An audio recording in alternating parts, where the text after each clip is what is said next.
একজন গেস্টের ডিমান্ড ছিল, তার অ্যানিভার্সারিতে ওনাকে ঠিক সেম একটা কেক দরকার, ওনার জন্য আজকে আমরা এই কেকটা রেডি করেছি। তো কি করে বানাচ্ছি চলো তোমরা দেখতে থাকো।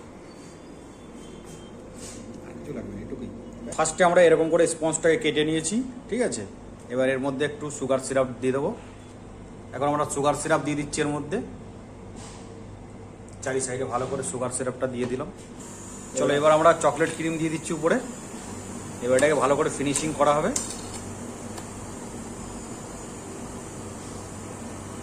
ভালো করে ফিনিশিং করে তারপরে আর একটা লেয়ার আছে ওটাও দিয়ে দেবো উপরে।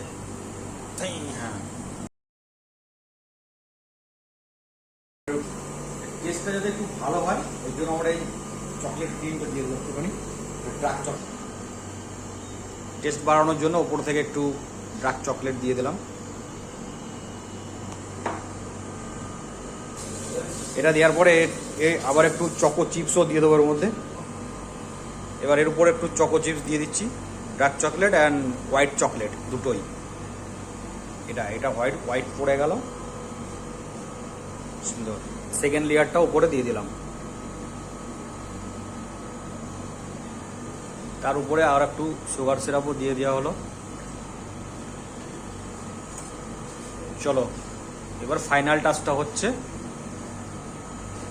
তারপরে গার্নিশটা হবে, সুন্দর সাজানো হবে। ফাইনাল টাচটা কি করে দেওয়া হচ্ছে দেখো।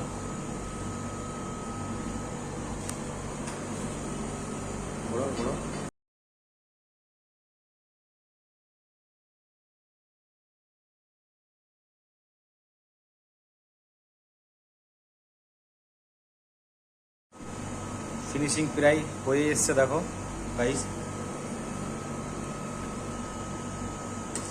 তো ফাইনালি আমাদের প্রায় ফিনিশিং হয়ে এসছে। তো এইটার কাজ দেখে না মাঝে মাঝে মনে হয় যে যারা রাজমিস্ত্রি কাজ করে ওরা হয়তো এই জিনিসটা ভালো করতে পারতো। প্রায় হয়ে এসছে, এবার ওটা তুলে ওটাকে রেডি করে তারপরে ফাইনাল টাচটা দেবো করে।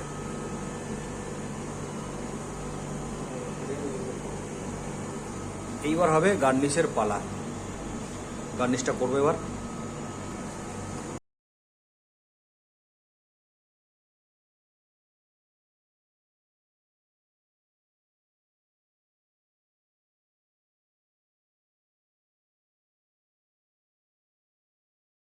ফাইনালি গাইস আমাদের কেক পুরোপুরি রেডি। এখন ওই সাইডে একটু চোকো চিপস দিয়ে দেবে, চোকো চিপস আর হোয়াইট চোকো চিপস এই দুটো দিয়ে দিতে পারলে ব্যাস।